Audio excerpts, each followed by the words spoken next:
And the more money you make, the more you're going to attract the wrong attention. We're at a fraction of a percentage of how life will change as a result of AI. And so my recommendation is go all in on this and understand as much as you can about it.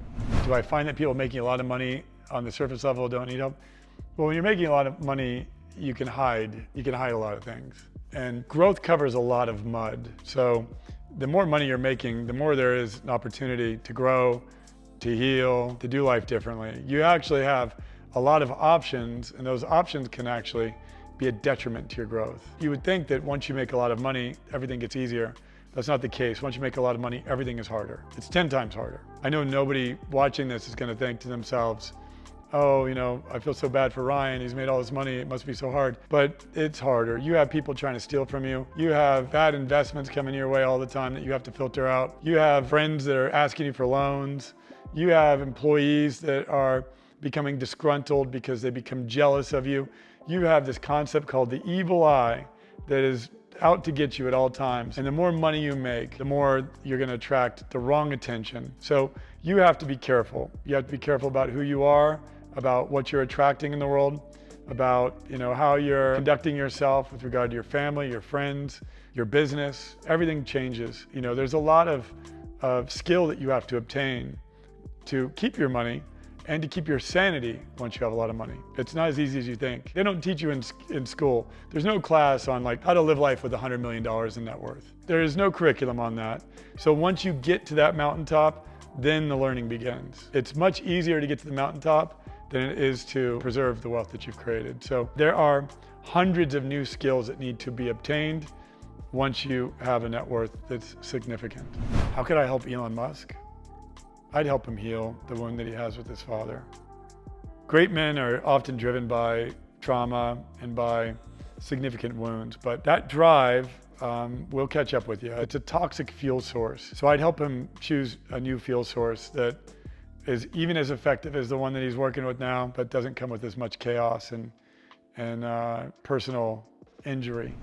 Do I think he has character flaws? I think we all have character flaws, but I'm not going to judge him by any means. I would say you want to look at your relationships with your children, with your friends, with your family, and you want to assess the chaos in your life and the heartache in your life, and you want to look at that pattern and then recognize that you're attracting that pattern for a reason. There's an ancient piece of wisdom that states that we all face lessons, and they repeat until they're learned, and once they're learned, we get a new lesson. So you look at the pattern of activity around you, the pattern of chaos, the lessons coming your way. And the reason why you use a coach is to help you see the pattern and see the lesson that needs to be learned so that you can move on to a new lesson. Otherwise it will repeat. And if you see a person that has a lot of lessons repeating over and over, then you know that they're not learning the lesson. And it's real easy to look at a pattern from an outside perspective and say, I can help you see the lesson that you're not seeing right now. Once you have awareness of the lesson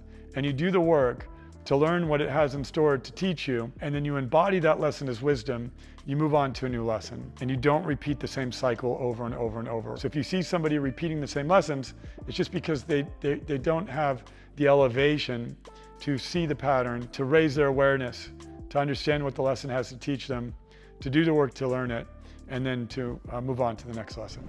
There's no right or wrong answer for anyone. It's all based on your soul, what your soul is here to do. Some souls are here to be the front man of the band, and others are, made to be behind the scenes. So it's just all what your soul is here to do, and there's a strategy for you to activate your soul to its highest level. The person who's introverted and not comfortable in front of the room probably needs to go in front of the room to get out of their comfort zone and learn those skills and develop themselves. The person who wants to be in front of the room all the time probably needs to learn how to step back and serve.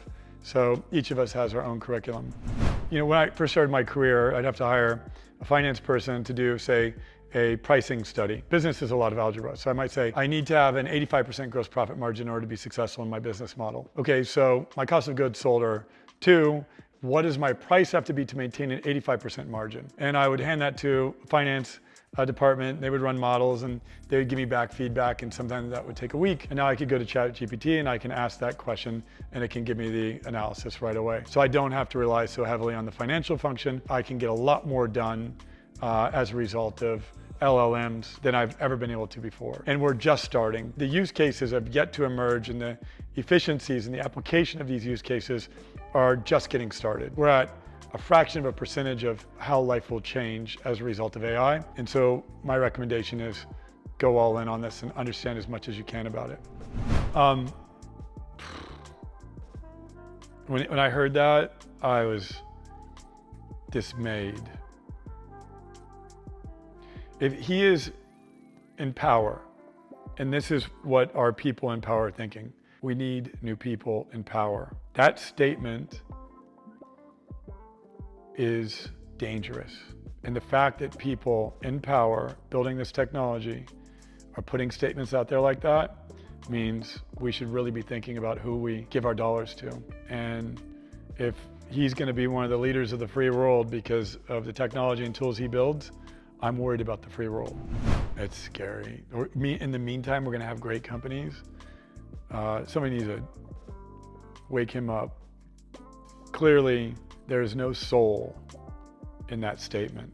And unfortunately, it's a very dangerous statement. And if indeed he thinks that that is going to be our eventual reality, and in the meantime, we'll have great companies, somebody's got to do something about it. The person that's creating the most advanced technology in the world, making a statement like that, I believe is irresponsible. No, there's a bunch of people that are probably absolute atheists that are trying to create God and trying to build, a God.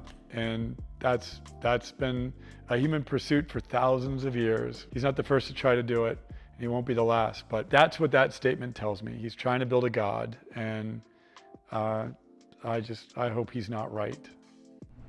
I would spend every waking minute learning about AI. It went from way back in the day, $5,000 for a PC that was that big, right? To, hey, if you just have a laptop and a connection to the internet, you can start anything. To now, you have a mentor, whether you use Perplexity, Anthropic, Claude, ChatGPT, Gemini, it doesn't matter, right? You have experts. And you might say, well, those hallucinate. Let me just tell you, your mentors and experts don't always get it right either. Right. So you've got these experts who can answer questions and help you understand what you don't know. You've got these tools that'll just spider everything, that'll do your emails, that'll do sales calls for you. Are you fucking kidding me? Like, you just have to be the one who thinks and figures it out. I think he has potty mouth. When I think of the video, I think he has potty mouth. That's what I think. He's a very smart person. He's absolutely right.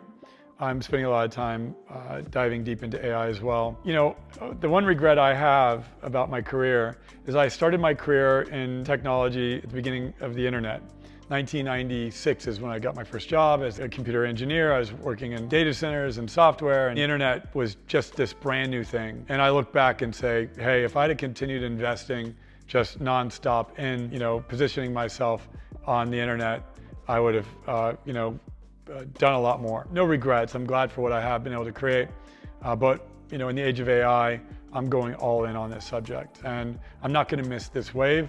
I'm not going to miss this revolution that's coming. I was able to participate, of course, to some degree in the internet boom, but I'm going to really participate in the AI boom. I hope you enjoyed this video. Do me a favor, like, subscribe, share, help boost this video. I want to get the word out about my work, and I could use your help. Thank you so much, and God bless.